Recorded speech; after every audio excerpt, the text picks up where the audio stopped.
nesse salmo, que é o Salmo 23. Diz assim a palavra do Senhor: O Senhor é o meu pastor e nada me faltará. Ele me faz repousar em pastos verdejantes, leva-me para junto das águas de descanso, refrigera a minha alma, guia-me pelas veredas da justiça, do amor por amor do teu nome. Ainda que eu ande pelo vale da sombra da morte, não temerei mal nenhum, porque tu estás comigo. Teu bordão e o teu cajado me consolam. Preparas uma mesa na presença dos meus adversários, unge-me a cabeça com óleo, meu cálice transborda. Bondade e misericórdia certamente me seguirão todos os dias da minha vida, e habitarei na casa do Senhor para todo sempre. Vamos orar mais uma vez. Senhor Deus Pai, queremos pedir ao Senhor Deus que a tua palavra possa consolar o nosso coração. Estamos chegando, Senhor, ao final de um ano, início de um ano subsequente. Olhamos para os nossos dias, ó Pai, não temos, ó Senhor Deus, uma perspectiva muito boa. Mas sabemos que a nossa vida está nas mãos do Senhor, Pai. Nós não podemos e não devemos, ó Pai, nos assustar com relação às circunstâncias desse mundo mal que cada dia piora. Sabendo que o Senhor vai preservar a sua igreja. O Senhor vai guardar o nosso coração e a nossa alma e nos levar em segurança para o reino eterno. Consola, Senhor, o nosso coração através da tua palavra. Fala profundamente a tua igreja, Pai. Tirando de nós toda preocupação. Guardando, Senhor Deus, as nossas mentes, a nossa vida, a nossa casa, Pai. É o que nós pedimos em nome de Jesus. Amém. A primeira coisa que a gente percebe aqui no Salmo é que esse Salmo representa uma expressão de gratidão a Deus. Davi se encontrava, quando escreve esse Salmo, num período de prosperidade e tranquilidade no seu reino. E nesse momento ele se deleita em Deus, reconhecendo a providência divina em sua vida e enaltece com esse Salmo o cuidado de Deus exercido sobre ele.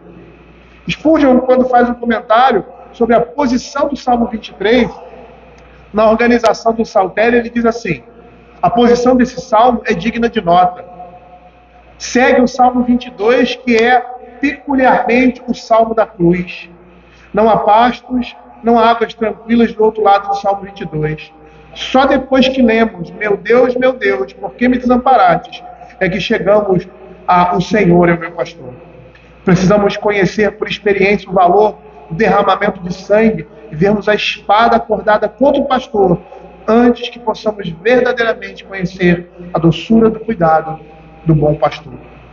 Matthew Henry, fazendo um comentário semelhante, ele diz assim: como no salmo anterior, ele representou o Cristo morrendo por suas ovelhas, nesse salmo ele apresenta cristãos recebendo o benefício de todo o cuidado e ternura do grande pastor. Duas imagens nós temos aqui nesse verso: a imagem do pastor de ovelhas e a imagem das ovelhas. E as Escrituras nos mostram a imagem de Cristo como esse pastor, o pastor de ovelhas. No Evangelho de João, nós vemos essa imagem lá em João capítulo 10, nos versos 1, 4, 9, 11, 14 e 17. E no verso 11 ele diz assim: eu sou o bom pastor dá a vida pelas suas ovelhas.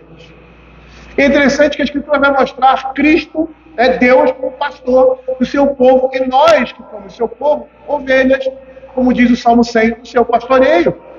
Isaías 53 também apresenta essa imagem da ovelha, quando diz assim, Isaías 53, 6, todos nós andávamos desgarrados como ovelhas, cada um se desviava pelo caminho, mas o Senhor fez cair sobre ele a iniquidade de todos nós. Então, diante dessa perspectiva, ou seja, dessa representação que nós estamos vendo aqui, no Salmo 23, do pastor de ovelhas, que é Cristo, que é Deus, e de nós, que somos o seu povo, somos ovelhas, seria interessante entender a imagem desse pastor. O que esse pastor representava para que essa imagem de Cristo como pastor da igreja fosse uma imagem tão marcante. Se nós formos ver, a profissão de pastor é uma profissão bastante difícil e árdua, pois eles deveriam levar as suas ovelhas de um pasto para outro, isso continuamente. O rebanho contava, por vezes, com milhares de ovelhas, e havia vários pastores para cada bando de ovelhas, e eles tinham de passar a maior parte do tempo ao ar livre. É interessante que o parece que essa imagem aqui, que dentro da cultura daquele tempo, você tinha grandes proprietários, né, de um rebanho muito grande, e ele dividia esse rebanho em vários pastores. E cada pastor desse grande rebanho, desse dono, desse grande proprietário, tinha as suas ovelhas. E essas ovelhas seguiam esse pastor. E é interessante que, no meio daquela multidão de ovelhas, cada pastor, às vezes, quando o rebanho todo se reunia e eles tinham a necessidade de sair para bons pastos, para pastar com seus animais, eles começavam a cantar, a falar ou chamar as suas ovelhas pelo nome, e elas começavam a se dispersar, indo em direção a cada pastor devido, porque elas conheciam a voz do seu pastor. O pastor, ele passava muitas vezes, a maior parte do seu tempo, ao ar livre, e nessa condição, ele passava pelo frio da noite e pelo calor do sol do dia, que era muito característico daquela região, as altas temperaturas pela parte da manhã e as baixas temperaturas à noite. E eles não podiam dormir muito, eles não podiam descansar. Às vezes eram grupos de pastores que se revezavam no seu descanso. Os pastores, eles construíam apriscos para guardar as ovelhas nas caladas da noite, e esses apriscos, eles tinham muros altos para que outros animais não entrassem, para que as ovelhas também não pulassem fora.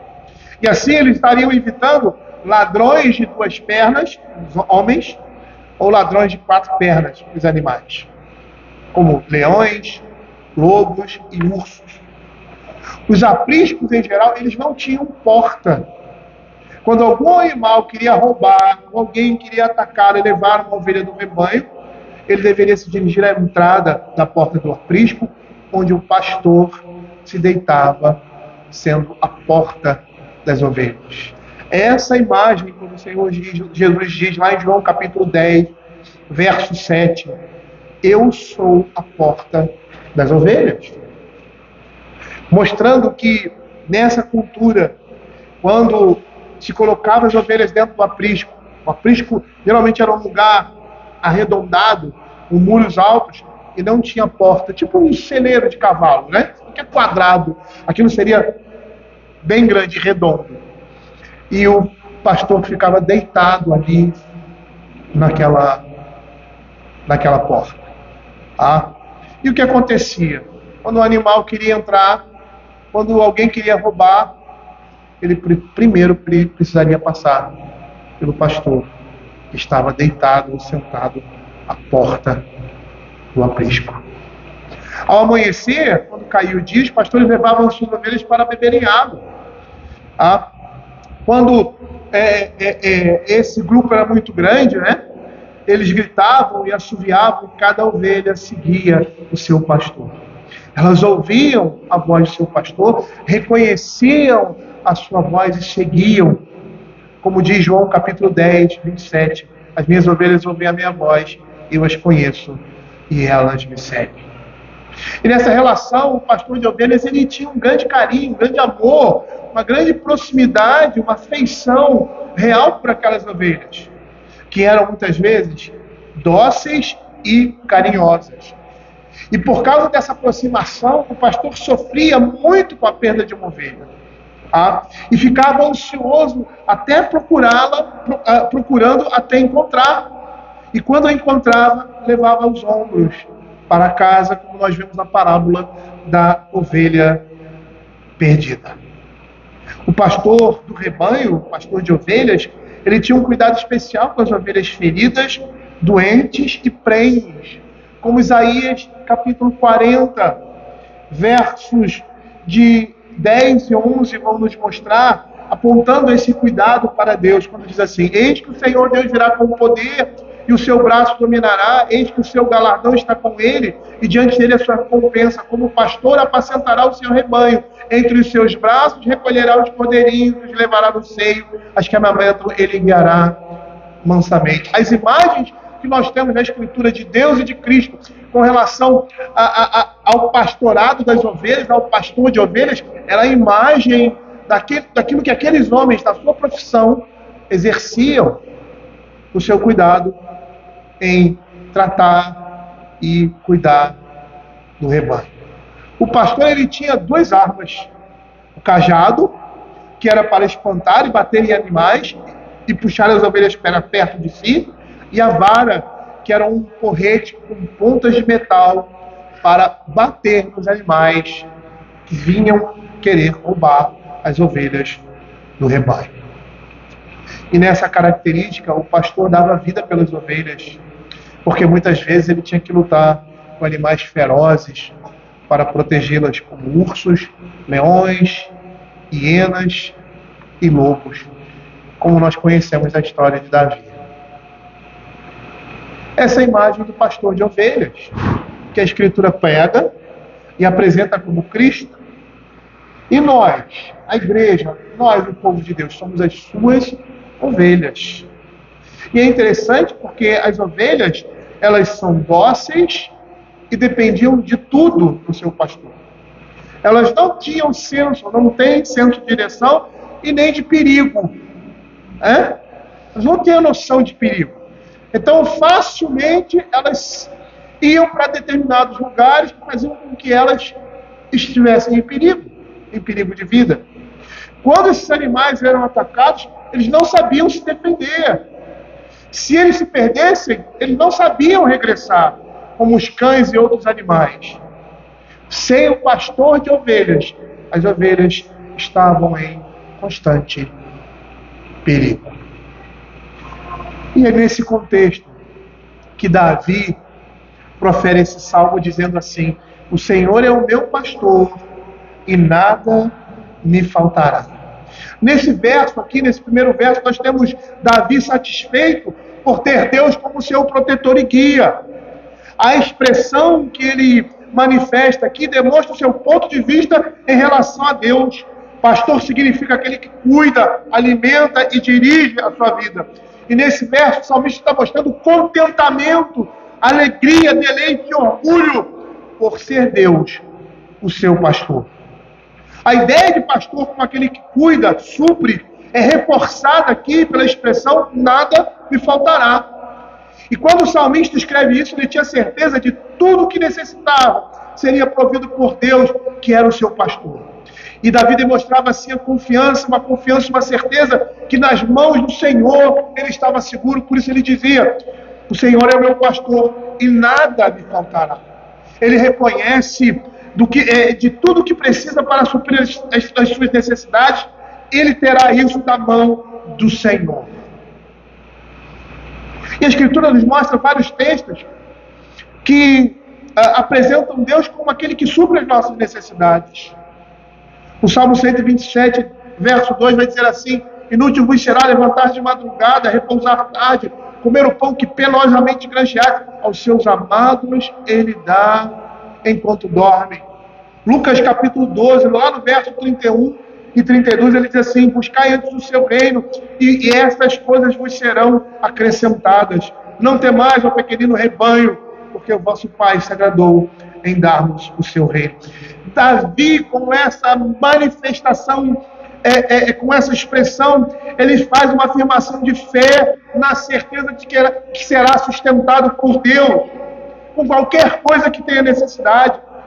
E se não tiver o que desejar, ele irá concluir que não é adequado para ele ou que não é bom, porque Deus é o seu pastor. Ou ainda, que ele poderá ter aquilo numa hora certa, dada especificamente por Deus. Essa era a certeza que Davi tinha, que tudo o que ele tinha estava debaixo da mão do Senhor e que o Senhor iria suprir todas as suas necessidades. E quando nós olhamos esse texto aqui, nós vamos perceber que essa expressão que Davi usa aqui, nada me faltará, expressa a condição espiritual dos homens. Ou seja, Davi está dizendo de que tudo que precisa para a vida, não só material, mas para a vida espiritual, sabedoria, entendimento, lhe está garantido por Deus. Por isso ele diz: o Senhor é meu pastor e nada me faltará. A Escritura diz isso lá em 2 Pedro capítulo 1, verso 3 a 5. Veja o que a Escritura vai dizer. visto como pelo seu divino poder nos tem sido doada todas as coisas que conduzem à vida e à piedade, pelo conhecimento completo daquele que nos chamou para a sua própria glória e virtude, ou pelas quais nos têm sido doadas suas preciosas e muito grandes promessas, para que por elas nos torneis como participantes da natureza divina, livrando a corrupção das paixões que há no mundo. Davi reconhecia e sabia que tudo aquilo que ele tinha necessidade nesse mundo, todo o suprimento nesse mundo, para alcançar o reino de Deus, o reino eterno, ele teria da mão desse pastor, porque ele sabia que nada poderia faltar na sua vida. Nós vamos perceber que nos versos seguintes, e aí o verso 1, ele é como se fosse uma introdução maior, apontando para tudo aquilo que ele vai dizer. Ele vai demonstrar como o Senhor proveu todas as suas necessidades. E a ideia aqui expressa seria: a graça divina me sustenta em tudo e em toda e qualquer necessidade. Por isso que ele diz assim: ele me faz repousar em pastos verdejantes. E quando nós olhamos isso, a gente percebe como as ovelhas de Cristo estão bem colocadas. Por quê? Porque nós temos o apoio, o conforto dessa vida nas mãos de Deus. O nosso pão de cada dia é dado por Ele como o nosso Pai. Matthew Henry, fazendo um comentário sobre esse texto, ele diz assim: a maior abundância é um pasto seco para um homem tolo, que se anima somente naquilo que agrada aos sentidos, mas para um homem religioso, que experimenta a bondade de Deus em todo o seu prazer e pela fé a aprecia, embora tenha tido somente pouco do mundo, é um pasto verde. E aí, dessa expressão, ou seja, dessa conclusão de Matthew Henry, a gente lembra de Provérbios capítulo 15, versos 16 e 17, quando diz assim: melhor é o pouco havendo o temor do Senhor do que grande tesouro onde há inquietação. Melhor é um prato de hortaliças onde há amor do que um boi cevado e com ele o ódio. Ele me faz repousar. Essa palavra aqui dá a ideia de um descanso após um esforço. E a ideia de que ele está sendo alimentado e sustentado. E esses pastos verdejantes representam lugares seguros e com abundância de alimento. Aqui nós podemos ter uma ideia de um aprisco, pode ser um lugar de grande segurança e conforto. E quando nós olhamos para esse texto, nós vemos que essa é a condição do crente. A condição de Deus nos coloca em pastos como esse. O livro de Jó nos mostra que o crente está seguro nas mãos do Senhor. Lá no capítulo 1 de Jó, no verso 10, aquele diálogo entre Satanás e Deus, a resposta, ou seja, nessa conversa, ele diz assim: acaso não cercaste e concebe ele a sua casa e tudo quanto tem? A obra de suas mãos abençoaste, os bens se multiplicaram na terra?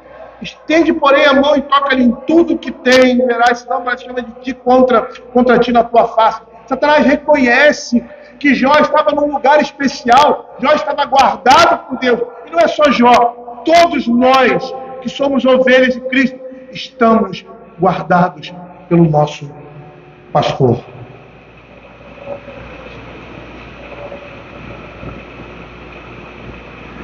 E aqui nós estamos vendo, ele nos faz repousar em pastos verdejantes, um repouso diante da fartura de alimento. E quando nós falamos em fartura de alimento, é lógico que o salmista aqui ele não está preocupado somente com isso. É lógico que ele fala aqui o suprimento daquilo que nós precisamos nesse mundo, mas ele está apontando algo muito maior. E é uma coisa que eu sempre digo: quando vejo o cuidado de Deus em suprir as nossas necessidades físicas, é uma demonstração de que aquele que cuida e supre das nossas necessidades físicas, ele vai também cuidar e suprir das necessidades espirituais. E é esse o chamado da graça de Deus no Isaías 55. uma fartura de alimento. Ele diz assim, no verso 1, todos vós que tendes sede, vinde às águas, e vós que não tendes dinheiro, vinde comprar e comer. Sim, vinde comprar e comer sem dinheiro, sem preço, vim leite. Essa linguagem, que é uma linguagem metafórica, que está falando de alimento, ele está falando da graça que estava sendo oferecida abundantemente. E a ideia aqui é essa também. A graça de Deus é aquela que nos sustenta abundantemente nesse mundo. Mas o que seriam pastos verdejantes, numa linguagem metafórica, ligando ao reino de Deus? O que é o alimento na vida do crente, senão a palavra de Deus? Veja o que Matthew Henry fala sobre isso. Ele diz assim: as ordenanças de Deus são os pastos verdejantes em que a comida é fornecida para todos os que creem. A palavra da vida é o alimento do novo homem. E como leite para os bebês, pasto para as ovelhas, nunca árido, nunca vazio de comida, nunca ressecado, mas sempre um pasto verde em que possa alimentar a fé. A Escritura está dizendo, ou seja, ela está nos mostrando que Deus faz os seus santos se deleitarem e descansarem em sua palavra. Porque é nessa palavra que nós temos quietude e contentamento para as nossas mentes e para os nossos corações. A sua palavra, as ordenanças, a vontade de Deus nos dão tranquilidade em Deus, e isso faz com que todos os pastos sejam verdejantes. Nós somos abençoados com pastos verdejantes da sua palavra. E Matthew Henry tem um comentário para isso, quando ele diz assim: não vamos pensar delas como suficiente para passarmos através delas, mas vamos deitar nelas, permanecer nelas. Esse é o meu descanso para sempre, e através de uma constância de meios de graça que a alma é alimentada. O que ele está dizendo? Ele está dizendo: nós não vamos passar pela palavra de Deus por simplesmente, nós não vamos ler a palavra de Deus por simplesmente, como se estivéssemos lendo qualquer livro, mas nós vamos descansar a nossa alma, nós vamos nos deleitar nela.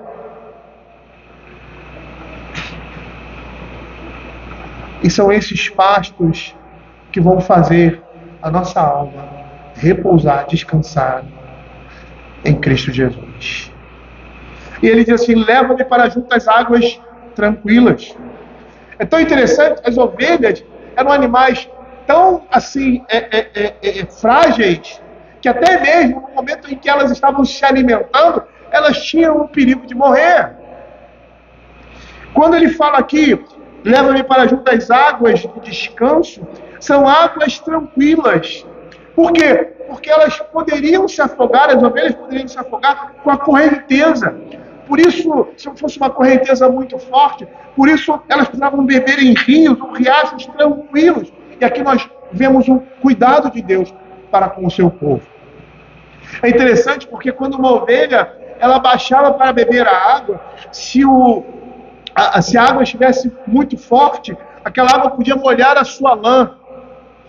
E eu não sei se você já viu uma lã molhada, ela suga, parece uma esponja. E aí o que aconteceria? Ela se tornaria pesada e cairia dentro da água e morreria afogado. A ideia aqui é que o pastor ele está levando para lugares tranquilos. O sentido aqui é conduzir com um cuidado amoroso, levar pela mão, uma condução cuidadosa. São imagens que demonstram o quão ricamente Deus provê todas as nossas necessidades. Lá em Isaías, no capítulo 40, mais precisamente no verso 11, Isaías fala da vinda do Messias e diz que ele iria guiar o seu povo cuidadosamente, como o pastor faz com as suas ovelhas. E o profeta diz assim: como o pastor apacentará o seu rebanho entre os seus braços, recolherá os cordeirinhos e os levará no seio, as que amamentam ele guiará mansamente. O rebanho precisava de alimento para saciar a sua fome, de água para saciar a sua sede, e a jornada de um pastor era uma jornada bastante longa, durante um ano. e ele precisava levar as suas ovelhas para melhores pastos. E aqueles que se alimentam da bondade de Deus deveriam seguir a sua direção. É isso que o texto está nos mostrando aqui. É interessante com essa vida do pastor de ovelhas, né? Ele saía de uma determinada região e ia procurando determinados pastos, e conforme a mudança das estações, as dificuldades viriam, e esse percurso se dava durante um ano. Ao final desse ano, ele voltava para onde ele saiu, ou seja, aquele aprisco, naquele lugar de segurança. A ideia aqui é que a bondade de Deus cuida, vai conduzindo, vai dirigindo o seu povo, as suas ovelhas, amorosamente, cuidadosamente, para pastos verdejantes. O pastor de ovelhas está liderando essas ovelhas pela sua providência, pela sua palavra e pelo seu Espírito. Matthew Henry faz o seguinte comentário a respeito disso. Ele diz assim: águas tranquilas pelas quais ele os conduz, dão a eles não só uma vista agradável, mas uma corrente de ar fresca, um licor reanimado, quando eles estão com sede e cansados. Deus provê para o seu povo não apenas comida e descanso, mas também comida, bebida e prazer. As consolações de Deus, as alegrias do Espírito, são essas águas tranquilas para onde os santos são liderados, riachos que fluem da água viva e deixam satisfeita a cidade do nosso Deus. Deus conduz o seu povo, não para as águas paradas que corrompem e ajuntam a imundície, não para o mar conturbado, mas para as inundações velozes e ondulantes, para as águas tranquilas e murmurantes, pois as águas tranquilas, mais correntes, concordam mais com as espíritos que fluem de Deus e o fazem silenciosamente. Quando nós olhamos um texto como esse, falando de Cristo como pastor da sua igreja, alimentando, e esse alimento se refere à palavra de Deus, que é a fonte de água viva, nós podemos dizer claramente que quando Deus quer abençoar a sua igreja, Ele envia homens comprometidos com a sua palavra, porque é por meio dessa palavra que se conduz o povo, é por meio dessa palavra que nós temos alimento e conforto durante essa dura jornada da nossa vida.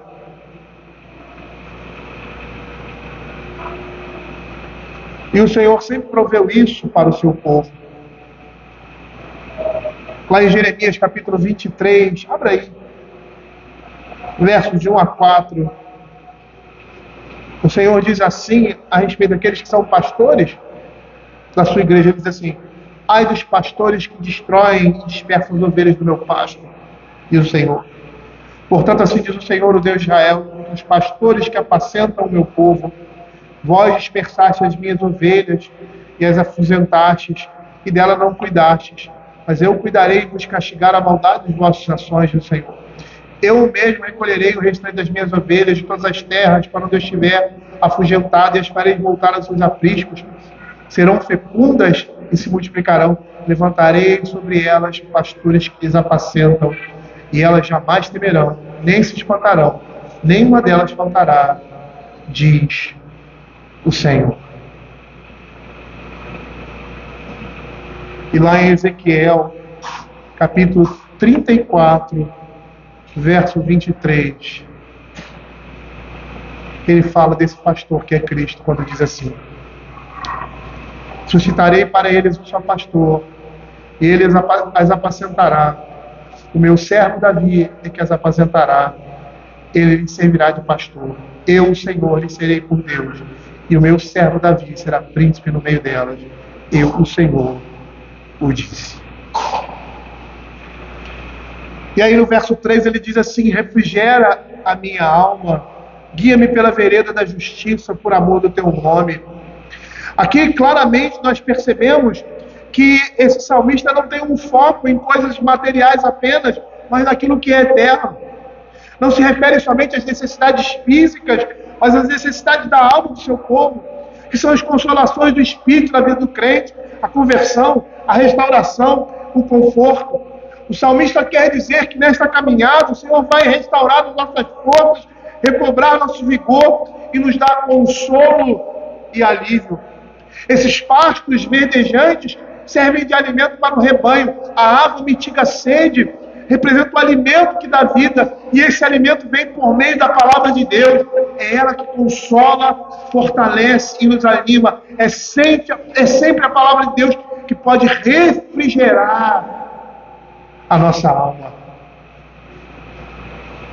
O próprio salmista, no Salmo 119, verso 25, ele diz assim: a minha alma está pegada ao pó, vivifica-me segundo a tua palavra.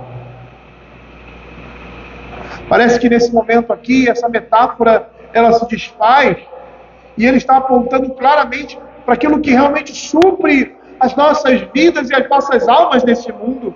Ele diz assim: guia-me pelas veredas da justiça, ou seja, guia-me no caminho do dever, naquilo que ele instrui em sua palavra e me direciona pela consciência e providência. Percebam aqui o cuidado de Deus em alimentar o seu povo, em cuidar do seu povo, levando-o e conduzindo-o ao aprisco eterno. Com um cuidado pastoral, amoroso, colocando os seus homens em caminhos de justiça. E Matthew Henry, ele comenta sobre isso quando ele diz assim: esses são os caminhos para os quais todos os santos desejam ser levados e mantidos e nunca sair deles. E somente são liderados para as águas tranquilas de conforto aqueles que andam nas veredas da justiça. Ou seja, o que a Escritura está dizendo aqui? Ele está dizendo que o caminho que o Senhor conduz o seu povo são caminhos retos. E esses caminhos representam a palavra do Senhor. Quantas vezes nós temos que optar entre fazer a vontade de Deus e fazer a nossa vontade?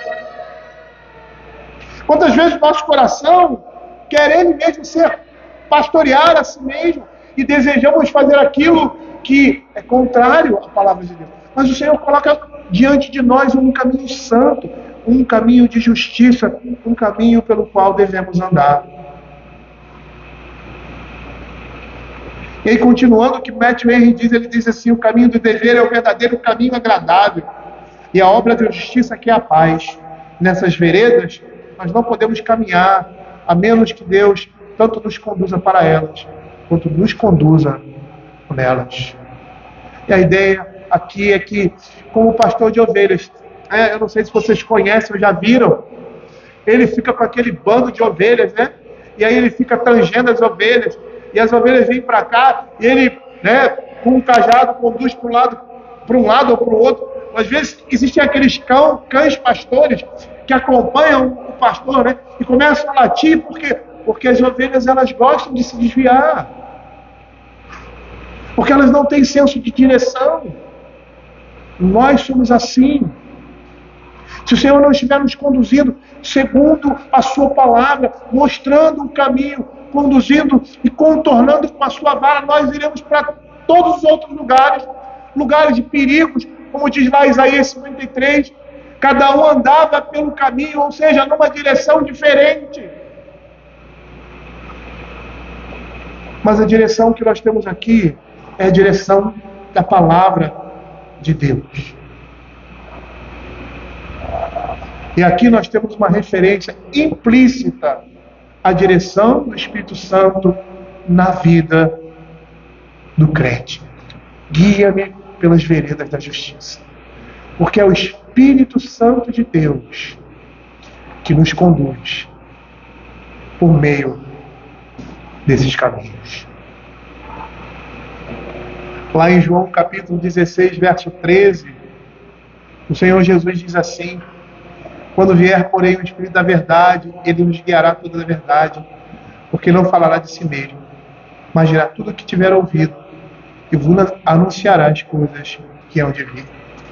Quando nós lembramos daquilo que Paulo fala em Romanos capítulo 7, nós vamos perceber que é isso aqui, essa direção que o Espírito dá, quando ele diz: o mal que eu quero está diante de mim, eu quero fazer, mas dentro de mim há uma luta, porque eu sou escravo da lei do pecado com o meu corpo, mas escravo da lei de Cristo com a minha mente, com o meu coração. E assim, nessa luta, ele demonstra a direção do Espírito, mostrando o caminho que nós devemos andar. E por que isso? Porque Deus, em nenhum aspecto, deixa carente o seu povo, visto que o sustenta, e o sustenta com o seu poder. O Senhor revigora e vivifica o seu povo, desviando tudo que seja prejudicial à sua alma eterna. Quando ele fala em veredas aqui, significa trilhas de retidão, se referindo ao modo de vida de uma pessoa. E esse modo ele tem que ser direcionado, ele tem que ser moldado conforme a palavra de Deus. Por isso o livro de Provérbios usa essa expressão para fazer diferença entre o caminho da justiça e o caminho da perdição.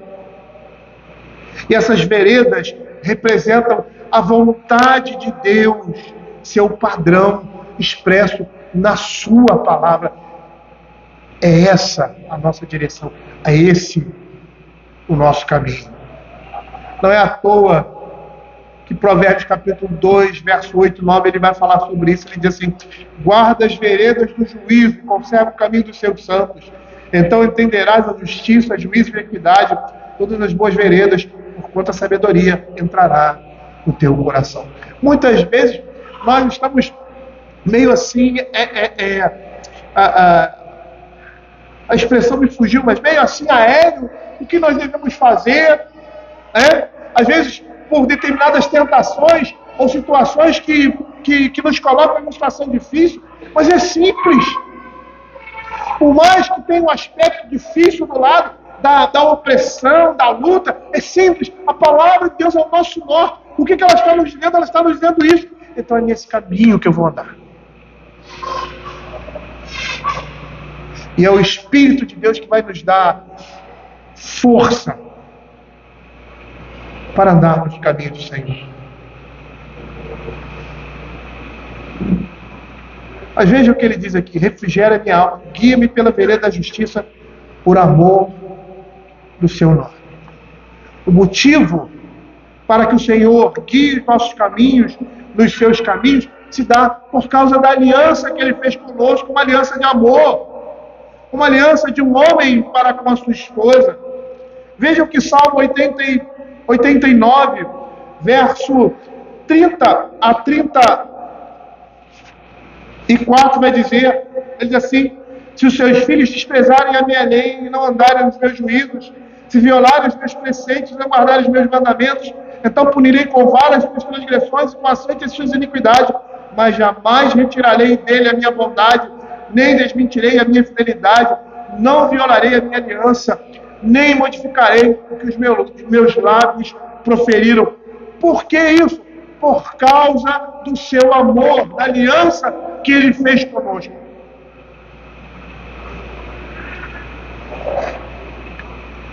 E é interessante porque nenhuma criatura, olhando para o aspecto da metáfora aqui, se perderá mais rapidamente do que uma ovelha, como nós. Como é fácil para nós nos perdermos desse mundo. Como é fácil para nós sermos levados, nosso coração ser levado pelo pensamento, pelas facilidades do mundo. Não é à toa que o Senhor Jesus diz que o Evangelho é uma porta estreita.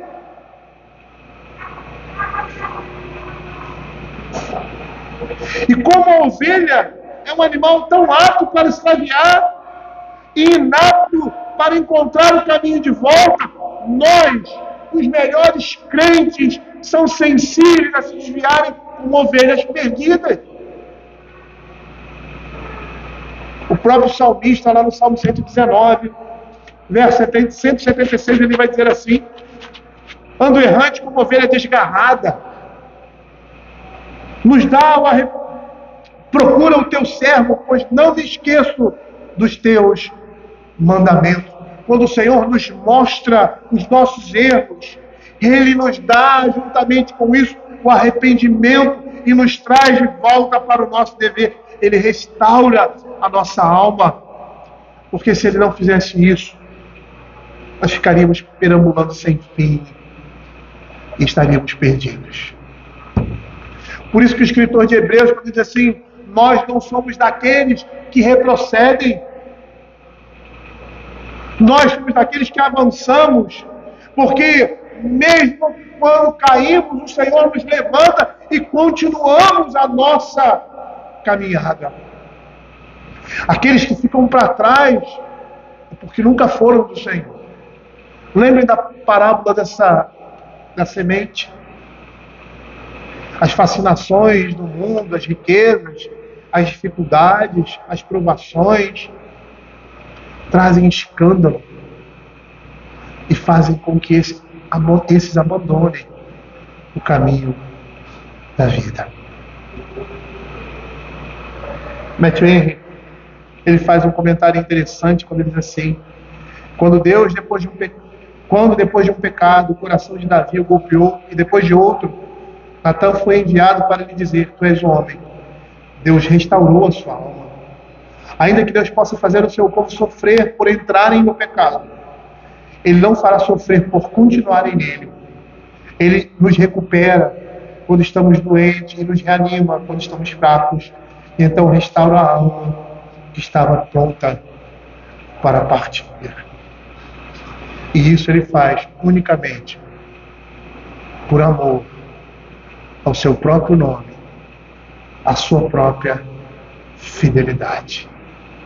E isso é tão interessante, porque tem um texto no Velho Testamento, lá em Ezequiel, capítulo 36, versos 23 a 28, e quando você lê assim, ele diz assim, vindicarei a santidade do meu grande nome, que foi profanado entre as nações, o qual profanaste no meio delas. As nações saberão que eu sou o Senhor, diz o Senhor Deus, quando eu vindicar a minha santidade perante ela. E como é que ele vai vindicar a santidade dele? E aqui, nesse contexto aqui, nós temos um contexto do exílio babilônico, do sofrimento da igreja por causa do pecado, da disciplina de Deus. Então, se você fosse regularmente seguir um pensamento comum, ele diria, eu vou destruí-los. Mas sabe o que ele diz? Tomar-vos-ei de entre as nações e vos congregarei de todos os países e vos trarei para a vossa terra. Então aspergirei água pura sobre vós e ficareis purificados. De todas as vossas imundícias, de todos os vossos ídolos vos purificarei. Dar-vos-ei coração novo, e porei dentre vós um espírito novo. Tirarei de vós o coração de pedra, e vos darei coração de carne. Porei dentre vós o meu espírito, farei que andeis nos meus estatutos, guardeis os meus juízos, e observeis, habitareis na terra que eu dei a vossos pais, vós sereis o meu povo, eu serei o vosso Deus. É dessa forma que ele vai vindicar a santidade no meio do seu povo. É desse modo que ele trata as suas ovelhas. Por quê? Por causa da sua aliança. Porque como ele reivindica a santidade no mundo, trazendo juízo e destruição. Mas no meio do seu povo, trazendo libertação, graça e misericórdia. E aí, nessa caminhada,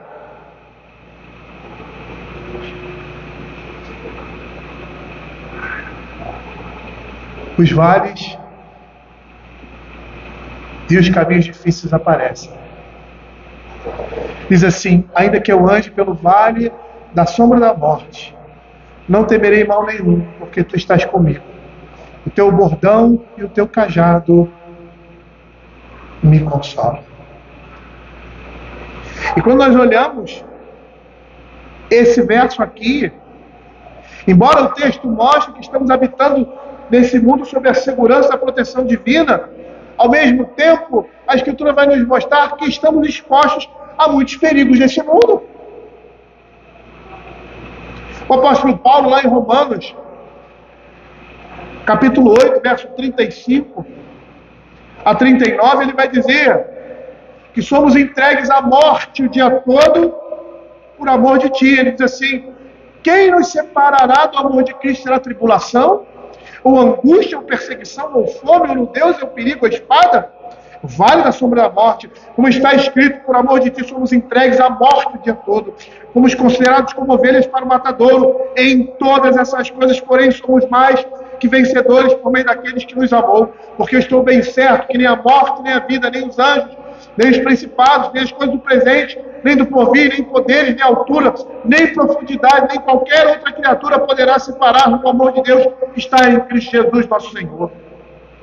A Escritura está nos mostrando que nesse mundo nós somos passíveis de todo gênero de aflições e dificuldades que sobrevêm à humanidade, muito deles por causa do Evangelho. E a presença de Deus e sua proteção devem aplacar o nosso medo e ser consolo em horas difíceis. Nós temos aqui diante de nós o maior mal da humanidade, que é a morte. A morte é a rainha dos terrores, mas não para as ovelhas de Cristo.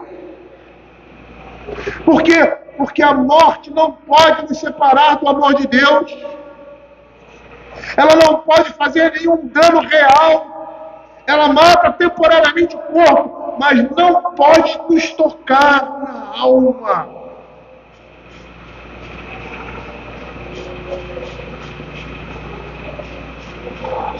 Matthew Henry, falando sobre isso, ele diz assim: por que ela, a morte, deveria ser terrível quando não há nada nela que possa machucar? Porque os santos têm a presença graciosa de Deus com eles na hora de suas mortes. Ele está então à sua destra, e sendo assim, por que eles deveriam se abalar? O bom pastor não só conduzirá, mas levará as suas ovelhas através do vale, onde elas correm perigos de serem atacadas pelos animais de presa, os lobos que despedaçam. Ele não só as levará, mas as confrontará quando eles mais precisarem, confortará quando eles mais precisarem de conforto. A sua presença os consolará.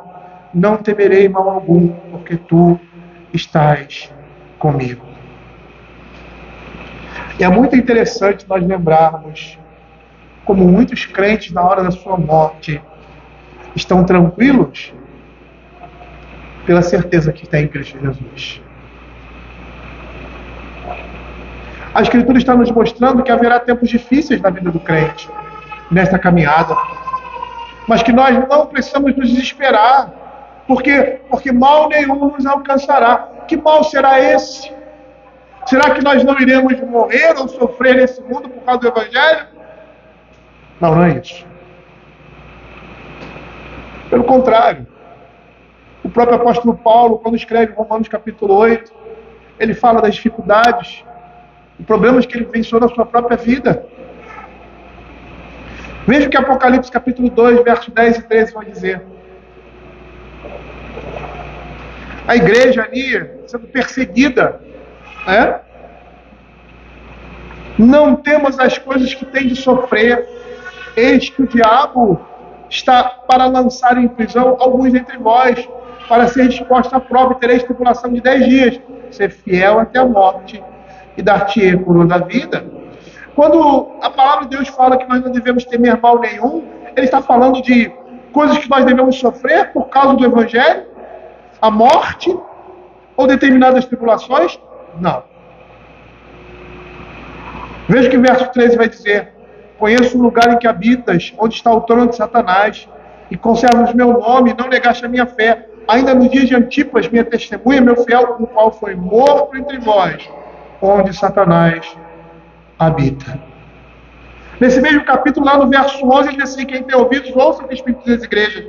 O vencedor de nenhum modo sofrerá dano na segunda morte.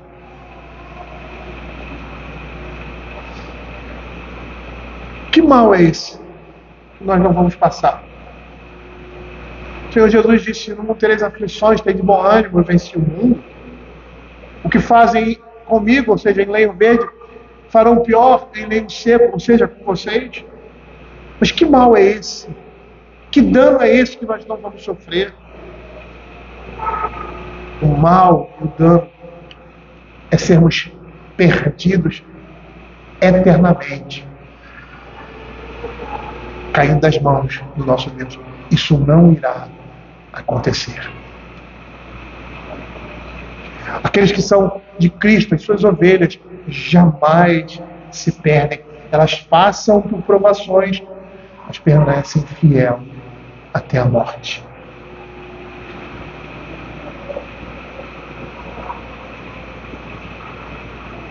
A Escritura mostra claramente: nesse mundo nós vamos passar dificuldade, mas aqueles que são do Senhor vão fazer com que essas dificuldades, ou seja, essas dificuldades, serão instrumentos na vida deles para uma vida mais santa, para se aproximarem mais do Senhor, para amarem mais a Deus.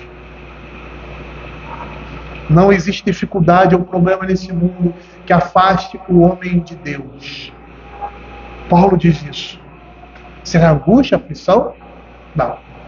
Nem a morte, nem anjos, nem podem nos afastar do amor de Deus. Não é porque eu sinto da minha fidelidade para com Deus, mas é do amor de Deus, da sua fidelidade para nos guardar e não sermos perdidos.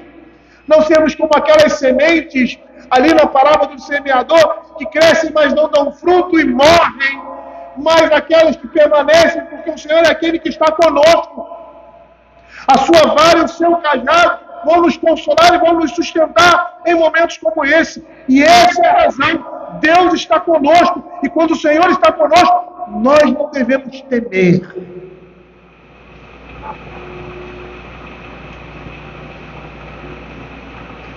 Porque a sua vara e o seu cajado nos consolam.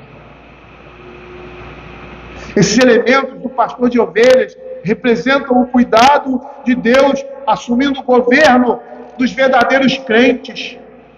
O bordão seria para bater e a vara para trazer para perto.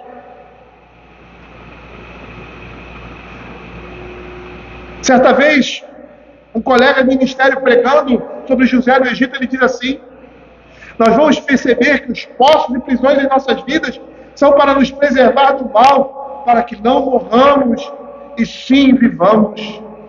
E com essas coisas o nosso pastor quer nos aperfeiçoar, pois as dificuldades nos aproximam de Deus.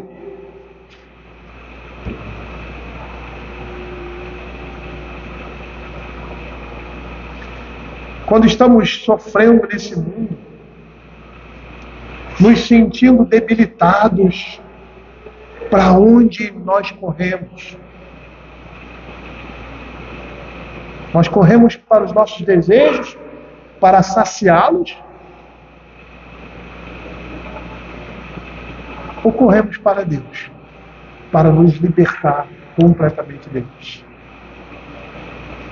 Porque sabemos que se abraçarmos essas coisas que se voltam contra nós, nós estaremos perdidos.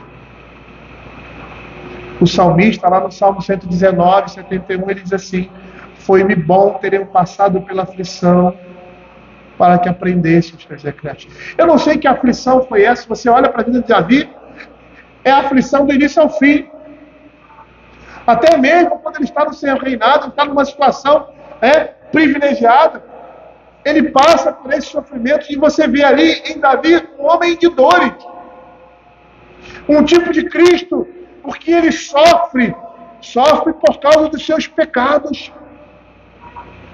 E Deus trabalha e molda a vida de Davi para que ele se torne cada dia mais e mais um homem temente a Deus.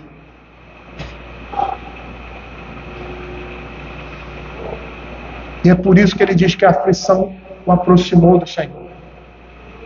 Porque o homem aflito, o homem que está sendo oprimido pelo diabo, pelos seus desejos mais perversos, ele vai correr para Cristo.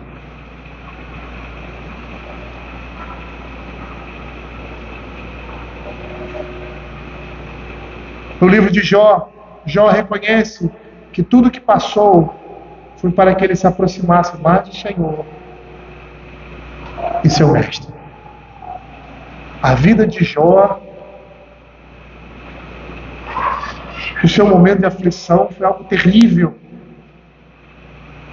Ele consegue perceber que com todas aquelas coisas, o amor, a graça e a misericórdia de Deus estavam sobre a sua vida. Quando ele diz assim: eu te conhecia só de ouvir falar, mas agora os meus olhos te veem. Por isso abomino e me arrependo no pó e na cinza.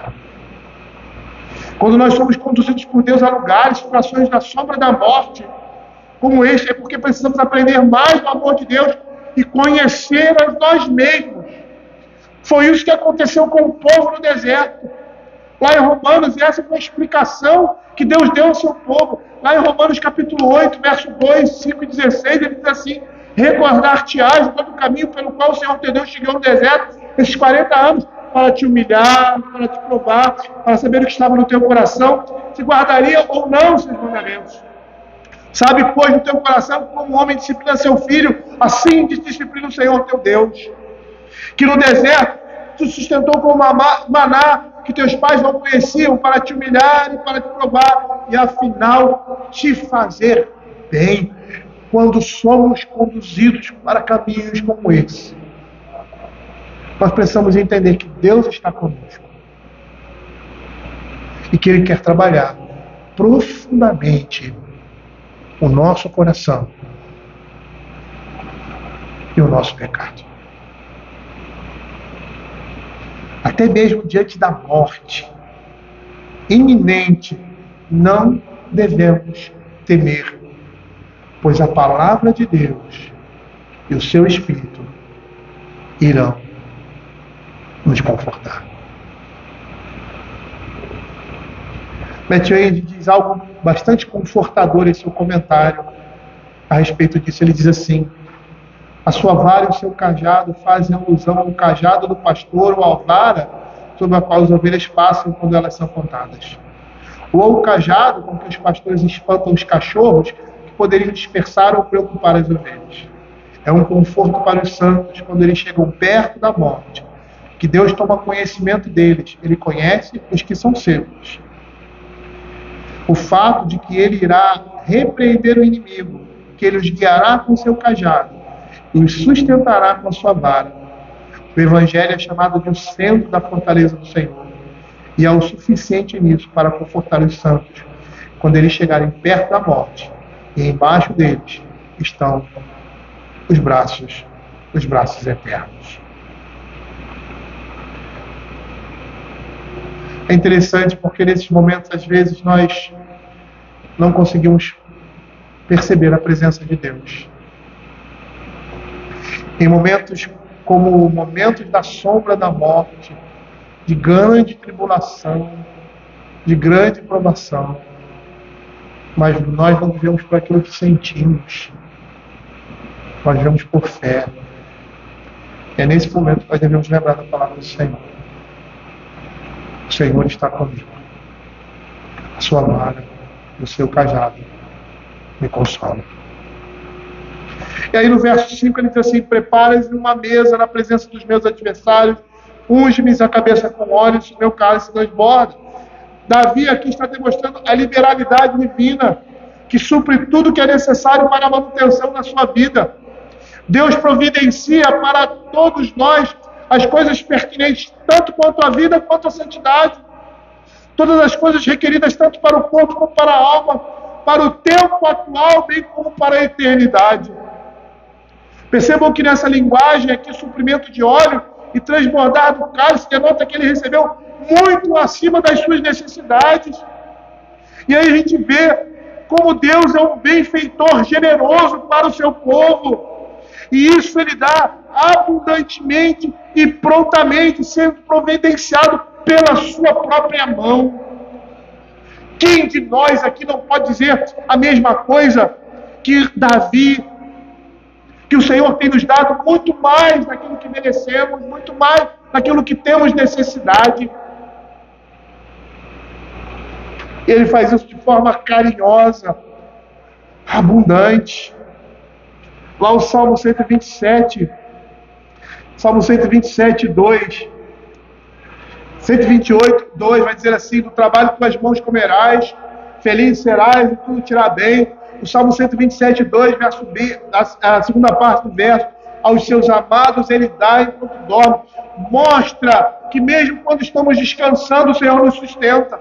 Mostra que aqueles que são seus, Ele vai dar o devido suprimento nessa vida. Por isso nós não devemos ficar preocupados. O Senhor está garantindo aos que temem e amam os seus mandamentos o retorno das suas atividades, como era no Éden. Por quê? Porque os que andam de conformidade com a lei de Deus e amam essa lei são deveras abençoados, e parte dessa bênção é desfrutar de comer os frutos do seu trabalho.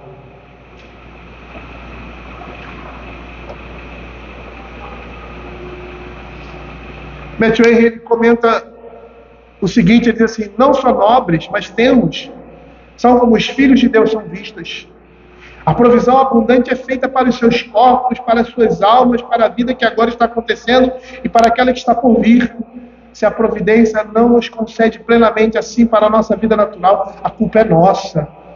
Se não formos compensados em bênçãos espirituais, porque Deus é aquele que tem prazer em suprir as necessidades dos seus filhos. É só você parar e pensar em você, um pai.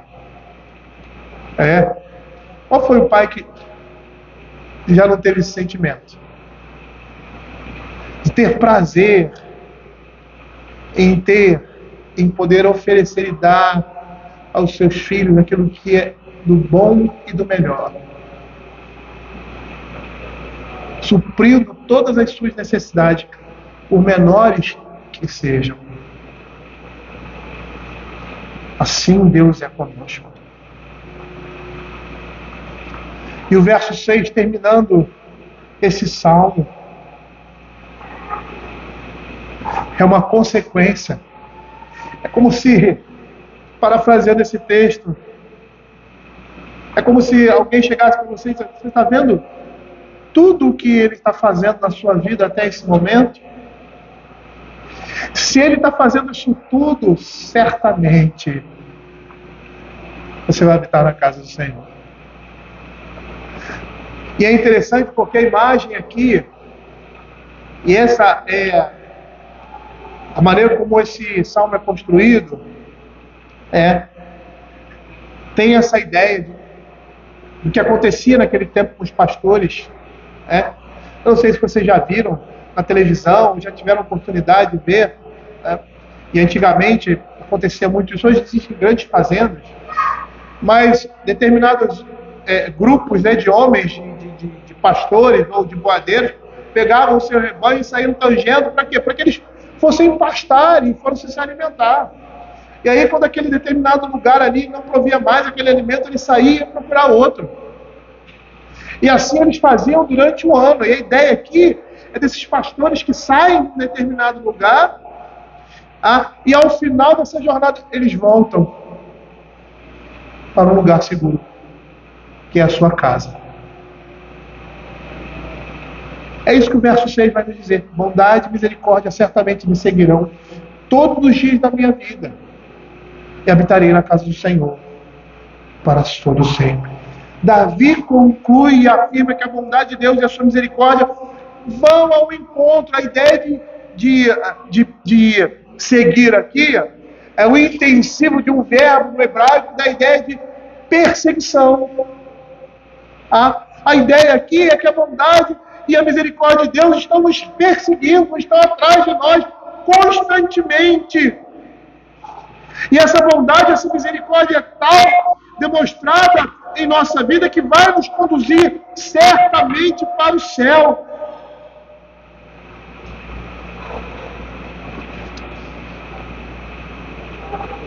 E quando a gente lembra de textos como, por exemplo, 2 Samuel, capítulo 7, versos 14 e 15, quando ele diz assim: eu lhe serei por pai e ele me será por filho. Se vier a transgredir, castigá-lo-ei com varas de homens e com aceitos de homens, mas a minha misericórdia se não apartará dele. Na vida dos filhos de Deus, essas misericórdias, essas bênçãos acompanham todos os seus dias nesse mundo. E essa misericórdia e bondade tem um propósito de prepará-los para os céus. Davi entendia que Deus lhe era favorável nessa vida por amor à sua aliança para com o seu povo. Davi entendia que qualquer benefício ou aprovação que recebia da parte de Deus servia, ou seja, o habilitava para que pudesse habitar para sempre com o Senhor. É como diz o apóstolo Paulo, sabemos que todas as coisas cooperam para o bem daqueles que amam a Deus, daqueles que são chamados segundo o seu propósito. Para aqueles que são chamados segundo o propósito de Deus, tudo colabora. Essa é a ideia.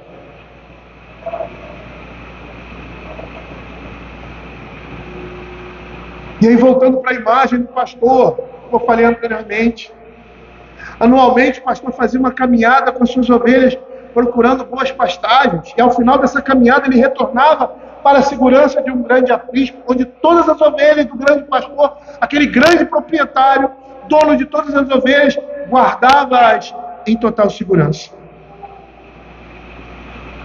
E esse salmo nos mostra Deus, nosso grande pastor, nessa jornada aqui nesse mundo. E o seu propósito é nos levar para um lugar de total segurança. Foi isso que o Senhor Jesus disse para Filipe. Ele disse assim: não se turbe o vosso coração.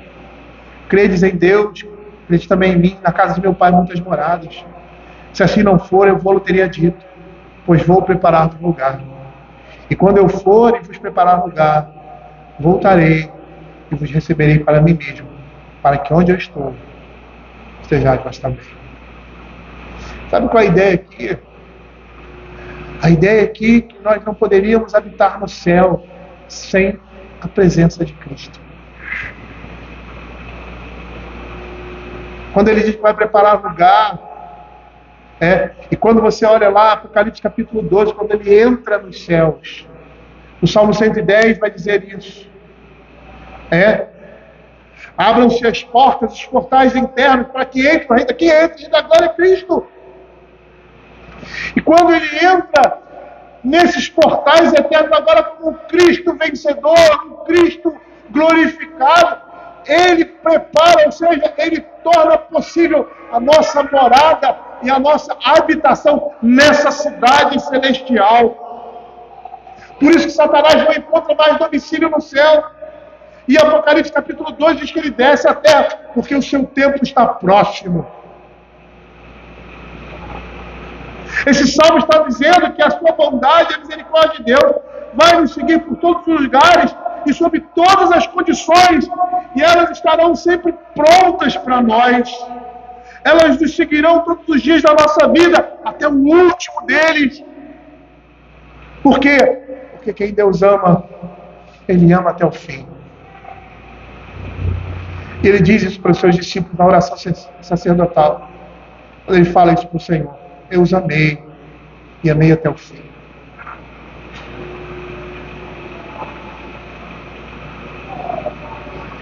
Isso significa, queridos, que todos os rios de piedade fluem da fonte que é Cristo. A misericórdia que perdoa, que protege e que sustenta nos é garantida. A sua misericórdia se renova a cada dia para as suas ovelhas. Isso nos é garantido de tal forma que nos assegura a entrada no reino celeste. Por isso Paulo diz assim: estou plenamente certo que aquele que começou uma obra em vós há de completá-la no dia de Cristo Jesus, porque Ele é o pastor das nossas almas. Ele é aquele que nos conduz em segurança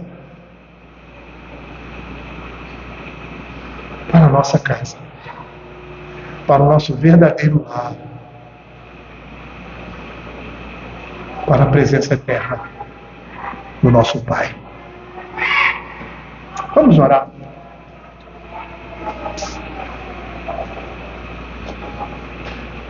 Senhor Deus Pai, nós queremos te agradecer pela tua palavra e nos lembrar que nesse mundo mau, o pastor das nossas almas, o amado da nossa alma, está nos conduzindo para adentrarmos os portais eternos como Ele mesmo adentrou. Ó Senhor, nos dá consolo e segurança da tua palavra, e nos firma, Senhor Deus, nos teus passos, nos caminhos que o Senhor tem colocado diante de nós, a tua palavra, para irmos em direção ao reino eterno do nosso Senhor e Salvador Jesus Cristo.